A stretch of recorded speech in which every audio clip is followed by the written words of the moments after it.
Hey everybody, this is a pentagram, as you all may well know. You've seen this all over the place. They use it in corporate symbols, and they use it in, you know, if you color it in without the circle, you got a bunch of them on the American flag, and so on and so forth. So symbols are being used to control us and to make us think and act certain ways, because our racial memory remembers these symbols. These symbols that are being used go back thousands of years, and our racial memory recalls them, but we're not consciously aware of them.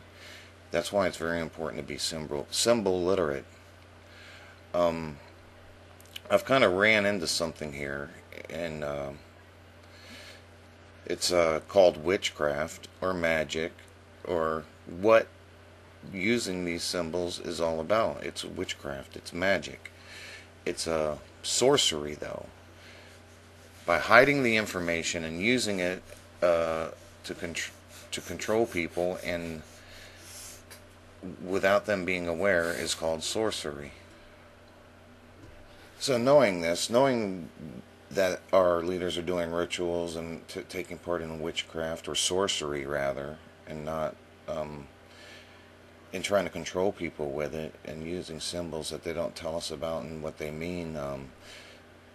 For instance, the pentagram is actually a symbol for, one, you use it for protection in witchcraft, and so here you see it in the built into the architecture or outlay of the where Washington D.C. is, the Capitol building on Capitol Hill.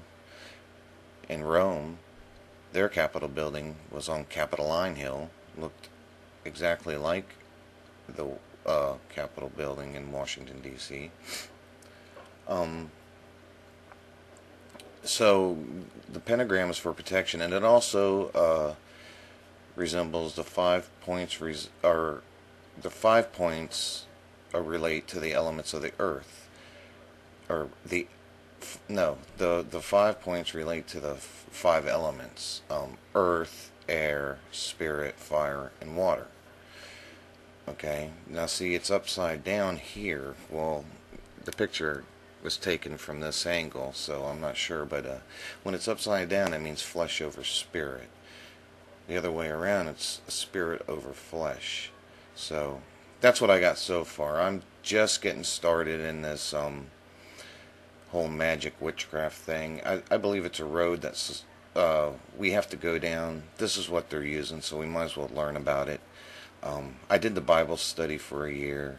I saw a lot of fighting, a lot of little quarrels about insignificant things. And I believe that's what that book is meant to do. That's a very magical book.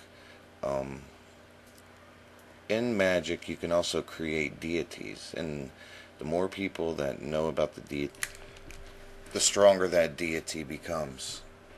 And that's what's happening with the Bible. Okay, YHWH is used in magic rituals. Adonai is used in magic rituals. What we have to do is we have to connect to the source, I'm starting to see. And the source, or the force, is being, is the all, is the everything.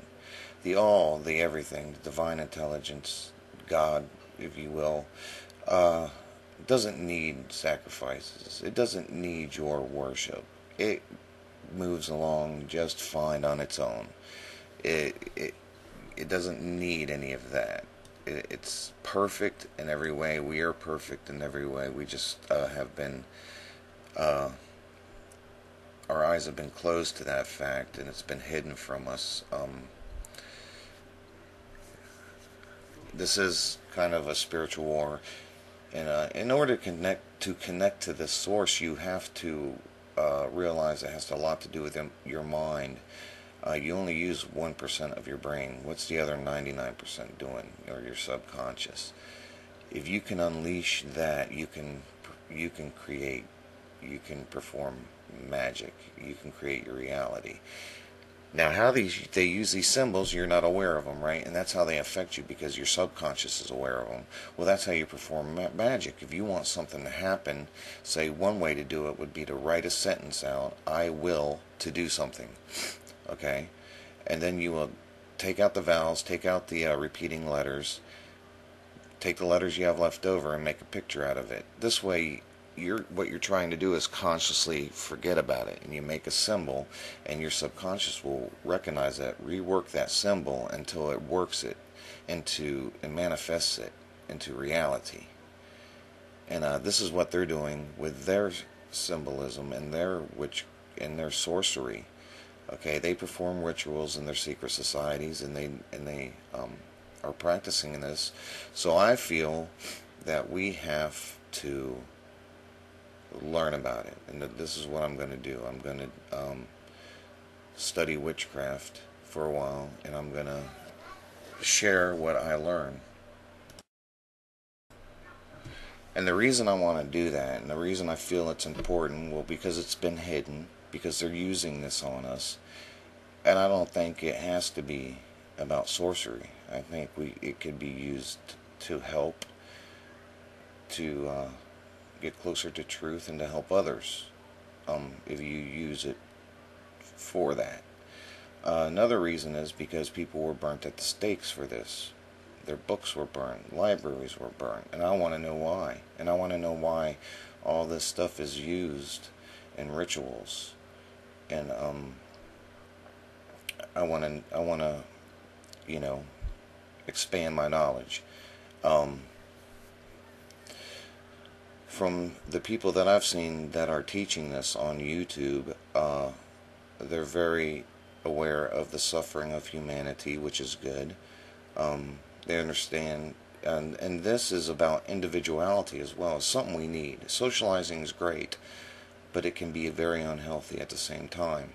We need to be more individualized, and when you start doing these rituals, you start coming up with things. There's a base foundation of how to do things, but then you come up with things that help you personally. Like I said, we're like snowflakes, but none of us are identical. So this is why, and the other reason why is because and you have to combine this with everything. You have to combine it, well, from what I see right now, you have to combine it with tarot, Kabbalah, and witchcraft or magic, And another reason why I want to get into this is because how it's been demonized, how there has been this red persona with horns standing in front of this information, along with a wall, which bricks are made out of eternal damnation and fire and possession, and that is all magic. That has been built. That's a wall that's been built in our minds to keep you away from this knowledge. This is what I see, how I see it. So this is why I want to explore this. And the Bible was written, okay. I want to touch on the Bible real quick. What a lot of people believe is they come out of the church because they notice something's not right. So they're making the claim, well, I came out of the church, but you're still arguing about the Sabbath, and you're still arguing about what day Jesus rose on. You're still arguing about Torah and not Torah. You still are grace, and you're still, you're still arguing about what name to call. This name is unpronounceable. It's made up of numbers. It's a 42 letter name, or a 42 character name, which can't be pronounced. And the reason why it was kept secret so long is because it's being used in rituals by your CEOs, by your politicians, by your royalty, billionaires, trillionaires. And like I said, royalty. That's why you walk on the red carpet. That's the bloodline. That's the Davidian bloodline, the Tut bloodline. Look up Akhenaten. Atonism. It was Atonism before it was. It was Aton before it was YHWH or Elohim. or and then it was, now it's going on to change to Jesus. I'm not saying Jesus wasn't a real man. I'm starting to believe he was a magician. Where did he go for 12 years? What did he do for 12 years in Egypt? Why do these people keep going back to Egypt? Why did Joseph, how did Joseph, he was imprisoned, and just because of the divine blessing of the Lord, he became a top lieutenant to the Pharaoh. I'm not sure about that. Something's going on with Egypt and this one God religion, or exclusion of all other gods. There's definitely something going on there. So this is what I'm going to do. I'm going to take a look into this. This is what the CEOs and leaders of the world are using. They're using very high magic, astronomy. So to me, it only makes sense to look into this. And it's been demonized, and there's a reason it's been demonized. And like I said before, there's a reason why people were burnt at the stake. Okay? That's all in your racial memory, by the way. So, if you're interested, I'll be making videos about different techniques I learn and stuff like that. If not, that's fine. Leave your comments. Just remember, your comments will show your fruits as well. Thank you. Take care.